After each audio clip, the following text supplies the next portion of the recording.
മറ്റൊരു അനുഭവം മാത്രം കൂടി കൂട്ടിച്ചേർക്കട്ടെ. എന്റെ തന്നെ ഓർമ്മയിൽ സമസ്തയുടെ ഏതോ ഒരു ചെറിയ പരിപാടിയിൽ തെക്കൻ കേരളത്തിൽ നിന്ന് വരുമ്പോൾ എന്റെ കൂടെ സാദിഖ് ഫൈസി താനൂറും ഉണ്ട്. ട്രെയിനിൽ കേരളത്തിലെ ഒരു RSSന്റെ പ്രധാന മുഖമാണല്ലോ വത്സൻ തില്ലങ്കേരി ഉണ്ടായിരുന്നു ആ ട്രെയിനിൽ. സാദിഖ് ഫൈസിക്ക് മുൻ പരിചയം ഉള്ളത് കൊണ്ടോ അല്ലെന്ന് എനിക്കറിയില്ല, അവര് വളരെ ഊഷ്മളമായി സംസാരിക്കാൻ തുടങ്ങി. ഞാനിങ്ങനെ അതിർപ്പത്തോടെ അദ്ദേഹത്തെ നോക്കുകയാണ്. ഞാൻ ആദ്യമായിട്ടും അവസാനമായിട്ടും അദ്ദേഹത്തെ അന്നാണ് കണ്ടത്. അപ്പൊ കേരളത്തിലുള്ള ഇസ്ലാമിക ചലനങ്ങളും സയ്യിദുൽ ഉലമയെ കുറിച്ചൊക്കെ അദ്ദേഹം വളരെ മതിപ്പോടുകൂടെ സംസാരിക്കുകയുണ്ടായി. ആ ചലനങ്ങളൊക്കെ വീക്ഷിച്ചുകൊണ്ട് അദ്ദേഹം പറയുകയാണ്, ഒരുപാട് വിഭാഗത്തിന്റെ ഇടയിലുള്ള തെറ്റിദ്ധാരണകളൊക്കെ സംസാരിച്ചു.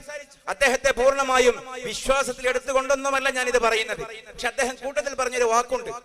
ആ ഇടയിലാണ് കണ്ണൂർ ജില്ലയിൽ AP വിഭാഗം സമസ്തയിലെ ഒരു വായിലായിരുന്നല്ലോ പഴശ്ശി ഉസ്താദ്, അദ്ദേഹത്തിന്റെ മുഴുവൻ പേര് എനിക്ക് ഓർമ്മയില്ല, ലത്തീഫ് സാദി മറ്റോ ആണ്. അദ്ദേഹത്തിന്റെ മരണം ഉണ്ടായ തൊട്ടുടനെയാണ്. വത്സൻ തില്ലങ്കേരി പറഞ്ഞു, എന്റെ അടുത്ത നാട്ടുകാരനാണ്, അതേപോലെ ഒരു നല്ല മനുഷ്യനെ ഞാൻ കണ്ടിട്ടില്ല. നിങ്ങളൊക്കെ ഇങ്ങനെയാണെങ്കിൽ ഞങ്ങൾക്കൊന്നും പറയാനുണ്ടാവുകയില്ല.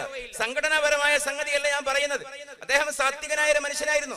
അപ്പൊ RSSകാരൻ ഇസ്ലാമിലുള്ള സാത്വികതയെ അംഗീകരിക്കുന്നതിന്റെ ഒരു തെളിവ് പോലെ ഇതിന്റെ അർത്ഥം ഇനി ഇങ്ങനെ പറയണ്ട.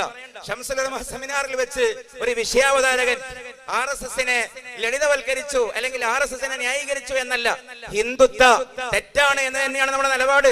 ഹിന്ദു മതവും ഹിന്ദുത്വയും ബന്ധമില്ല എന്ന് മാത്രമാണ് നിലപാട്.